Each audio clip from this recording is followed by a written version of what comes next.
उत्तराखंड में मदरसों की फंडिंग अब रडार पर है। ये बड़ी खबर आपको बता रहे हैं। सत्यापन के लिए एक्शन प्लान तैयार होगा। एलआईयू फंडिंग की विस्तृत जांच करेगी। देहरादून से बड़ी खबर आपको बता रहे हैं। अवैध मदरसों पर पुलिस का एक्शन प्लान तैयार है। पुलिस हेडक्वार्टर ने 13 जिलों के पुलिस कप्तानों को पत्र भेजा है। जिलेवार 1 महीने के अंदर जो लिस्ट है वो तैयार की जाएगी और राज्य मदरसा बोर्ड के अनुसार 415 पंजीकृत से हैं। वहीं इन मदरसों को फंडिंग कहां से मिल रही है, इसकी जांच अब विस्तृत तौर पर की जानी है। तो देहरादून से बड़ी खबर आपको बता रहे हैं, जहां पर उत्तराखंड में अब रडार पर मदरसों की फंडिंग है, जहां सत्यापन के लिए एक्शन प्लान तैयार किया जाएगा। वहीं एलआईयू फंडिंग की विस्तृत जांच करेगी। अवैध मदरसों पर पुलिस का एक्शन प्लान भी तैयार है। पुलिस हेडक्वार्टर ने 13 जिलों के जो कप्तान हैं उन्हें पत्र भेजा है और जिलेवार 1 महीने के अंदर लिस्ट तैयार की जाएगी मदरसों की। वहीं राज्य मदरसा बोर्ड के अनुसार 415 ही पंजीकृत मदरसे हैं। उसके अलावा जो मदरसे यहाँ पर संचालित हो रहे हैं वो सरकार के रडार पर हैं। उनकी विस्तृत तौर पर जांच की जाएगी, जिसमें पुलिस और एलआईयू की टीम लगी हुई है। एक जो जांच प्लान है वो तैयार किया जा रहा है।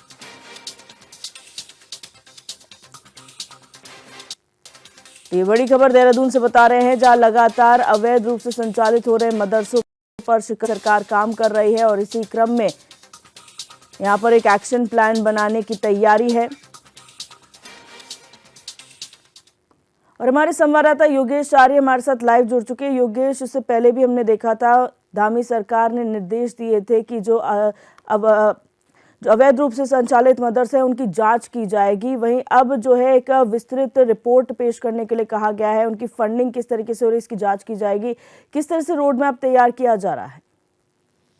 देखिए, बिल्कुल दिव्या, मैं आपको बता दूं कि जिस तरह से अभी हाल ही में धामी सरकार की एक बैठक हुई थी और मुख्यमंत्री पुष्कर सिंह धामी ने उस बैठक में कहा था कि जो मदरसे हैं उनकी जांच की जानी है और अवैध रूप से संचालित हो रहे हैं मदरसों का पूरा खाका तैयार किया जाएगा। आखिरकार वहाँ किस तरह की शिक्षा होती है, वहाँ पर किस तरह से काम किया जाता है और क्या कुछ वहाँ पर रहता है और वहाँ की फंडिंग कहाँ से आ रही है और कैसे वो संचालित हो रहे हैं। तो वहीं इसको लेकर के एक पूरा खाका तैयार किया गया था और उससे साथ ही साथ जिस तरह स्तर पर हमने अभी देखा कि जो जिलाधिकारी हैं सविन बंसल, उन्होंने जो है तहसील स्तर पर एक कमेटी का गठन किया था, जो कि जिला अल्पसंख्यक कल्याण अधिकारी और जो है शिक्षा अधिकारी के साथ जो है जांच कर रहे हैं और क्या कुछ वहां से जांच रिपोर्ट आएगी उस पर सबकी निगाह बनी हुई है। लेकिन इसी बीच एक खबर ये आ रही है कि पुलिस हेडक्वार्टर से जो 13 जिले हैं उनके कप्तानों को जो है एक आदेश जारी किए गए हैं। उसमें कहा गया है कि जितने भी पुलिस कप्तान हैं वो स्थानीय पुलिस और जो है एलआईयू के माध्यम से, यानी कि पुलिस इंटेलिजेंस जो यूनिट है,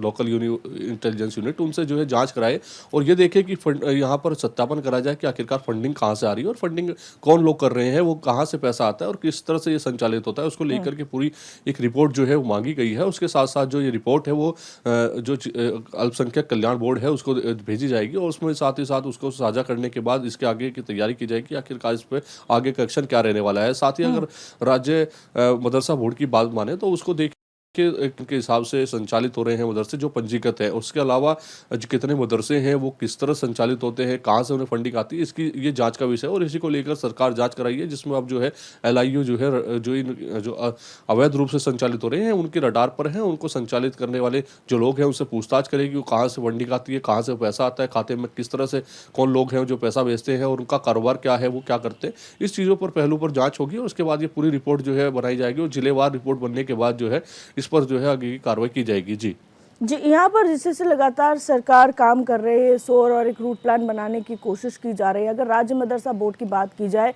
तो जो अवैध रूप से संचालित मदरसे हैं, क्या उनकी कोई जानकारी, उनकी कहाँ से फंडिंग आ रही है, ये राज्य मदरसा बोर्ड को भी नहीं पता?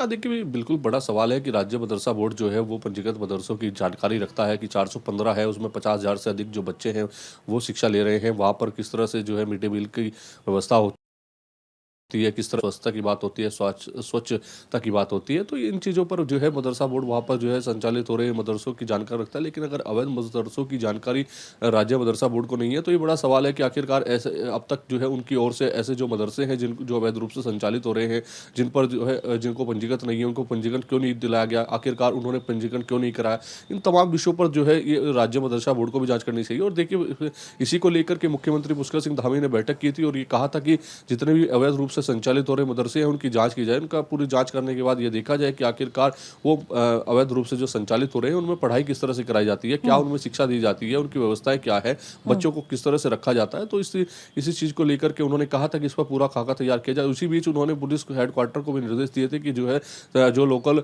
इन्वेस्टिगेशन यूनिट है उसको एक्टिवेट किया जाए और सत्यापन कराया जाए कि आखिरकार फंडिंग कहाँ से आ रही है और फंडिंग कौन लोग कर रहे हैं। इसको लेकर के पूरी एक रिपोर्ट तैयार की जाए। वो जिलेवार रिपोर्ट तैयार होगी और जिलेवार रिपोर्ट तैयार होने के बाद वो साथ ही साथ मदरसा बोर्ड के साथ उसको साझा किया जाएगा, अल्पसंख्यक बोर्ड के साथ साझा किया जाएगा। उसके बाद जो है वो रिपोर्ट पूरी जो है मुख्यमंत्री को सौंपी जाएगी। उसके बाद किस तरह की कार्रवाई होगी ये देखने वाली बात है, क्योंकि उत्तराखंड की बात करें तो उत्तराखंड में कई ऐसे मदरसे हैं जो संचालित तो हो रहे हैं लेकिन उनका पंजीकरण नहीं है। वो तो किस बिना पे वो संचालित हो रहे हैं और वहाँ पर क्या शिक्षा दी जा रही है और आखिरकार क्यों फंडिंग हो रही है, आखिरकार कहाँ से फंडिंग हो रही है और क्या उसका जरिया है, ये सारी जानकारी जो है सरकार चाहती है वो सामने आए ताकि जो है उन पर निगरानी हो सके। जी अच्छा, कई ऐसे लोग थे जो इसका समर्थन कर रहे थे, वहीं कई इसका विरोध भी कर रहे थे। खासतौर पे विपक्ष की अगर बात की जाए, उन्होंने साफ तौर पे इनकार तो नहीं किया है जांच से, लेकिन उन्होंने कहा है कि साथ साथ जो सरकारी स्कूलों के खस्ता हाल है, जो शिक्षा व्यवस्था के खस्ता हाल है, उसकी भी जांच की जानी चाहिए।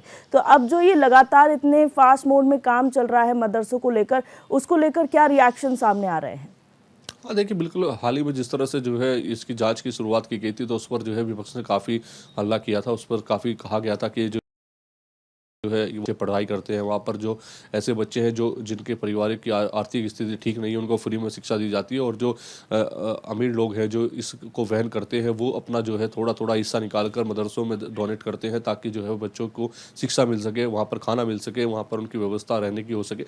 तो इसी को लेकर उन्होंने कहा था कि ये गलत है, सरकार जो है इस तरह की जो है चीज़ों को जाँच के दायरे में ला रही है, जबकि ये जो है एक समुदाय का मामला है और वो समुदाय जो है अपने बच्चों को पढ़ाने का काम करता है। साथ ही उन्होंने ये भी कहा था कि कई ऐसे हिंदू बच्चे हैं जो स्कूल में नहीं जा पाते, जो जिनकी व्यवस्थाएं वहाँ पर नहीं होती, तो उनको भी वहाँ पर शिक्षा दी जा रही है। लेकिन सबसे बड़ी बात यह है कि सरकार ये चाहती है कि क्या जो एनसीईआरटी का पाठ्यक्रम जो है वो लागू किया गया था, क्या उसके तहत पढ़ाई हो रही है, क्या मिड डे मील का पूरी व्यवस्था वहाँ पर हो पा रही है, क्या वहाँ पर स्वच्छता की व्यवस्था है, क्या रहने की तमाम व्यवस्थाएं वहाँ है।